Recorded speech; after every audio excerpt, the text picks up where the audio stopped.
So hello বন্ধুরা, জিআরডিসি paint ওয়ার্ল্ডে আপনাদেরকে সবাইকে স্বাগত।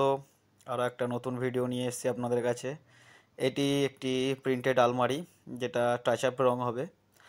তো আলমারিটা কোনো খারাপ হয়নি, কয়েকটা জায়গায় একটু প্রবলেম ছিল, যেরকম এই ডোর ক্লিপটা ভেঙে গেছে, সেটাকে ওয়েল্ডিং করা হয়েছে।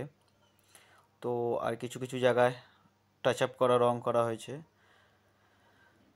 কয়েকটা জায়গায় জং ধরে গেছে, যেহেতু আলমারিটা শিফটিং করবে, তো নতুন ঘরে নিয়ে যাবে বলে একদম পুরো নতুনের মতো করে নিয়ে যাচ্ছে।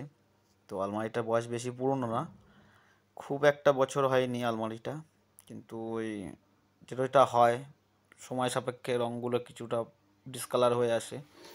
তো তার জন্যই কাস্টমারটা আমাকে দিয়েছে, তো এটাকে পুনরায় আবার নতুন করে রং করার। তো এখন ওই ক্লিপটা যেটা খারাপ হয়ে গেছে সেটাই ওয়েল্ডিং করা হচ্ছে।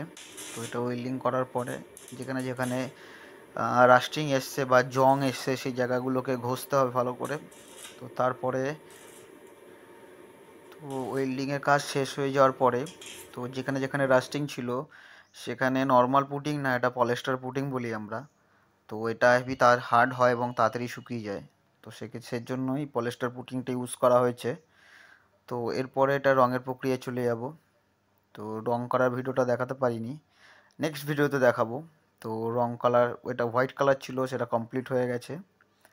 তো এবং এর ওপরে একটা গ্লেজ কোড হবে, যাতে রঙের রঙের আয়ু আরও দীর্ঘায়িত করে। তো তার জন্য এর উপরে গ্লেজ কোট করা হবে। তো কাজটা কমপ্লিট, তো ডেলিভারির জন্য রেডি।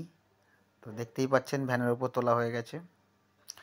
তো এরকম আলমারি রঙের কাজ যদি আপনাদের ভালো লাগে, অতি অবশ্যই আমাদের কমেন্ট করে জানাবেন এবং আমাদের জিআরডিসি পেইন্ট ওয়ার্ল্ড ইউটিউব চ্যানেলকে সাবস্ক্রাইব করবেন। আর পারলে ভিডিওগুলো শেয়ার করবেন, যাতে আরও আরও লোক দেখতে পায়। আজকের জন্য এই পর্যন্ত।